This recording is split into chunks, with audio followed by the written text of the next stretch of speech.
Top quality और consistent performance के लिए सिर्फ सिल्वर पंप नाम याद रखना।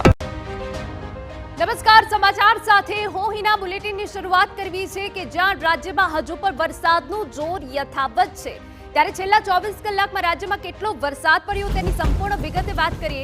છેલ્લા 24 કલાકમાં રાજ્યના 81 તાલુકામાં વરસાદ પડ્યો। મધ્ય ગુજરાતના વિસ્તારોમાં ભારે વરસાદ ખાબક્યો। પંચમહાલ, છોટાઉદેપુર, આણંદમાં ભારે વરસાદ પડ્યો છે। સૌથી વધુ પંચમહાલના જાંબુઘોડામાં 8 ઇંચ વરસાદ પડ્યો।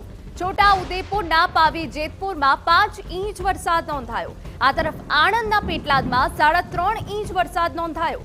વલસાડના કપરાડામાં 3 ઇંચ વરસાદ પડ્યો। 9 તાલુકામાં 2 ઇંચથી વધુનો વરસાદ ખાબક્યો, જ્યારે 18 તાલુકામાં 1 ઇંચથી વધુનો વરસાદ પડ્યો છે। 29 તાલુકામાં અડધા ઇંચથી વધુનો વરસાદ નોંધાયો છે।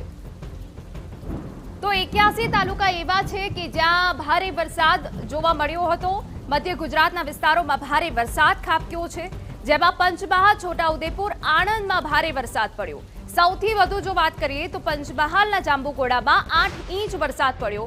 છોટાઉદેપુરના પાવી જેતપુરમાં 5 ઇંચ વરસાદ નોંધાયો હોવાની વિગતો છે।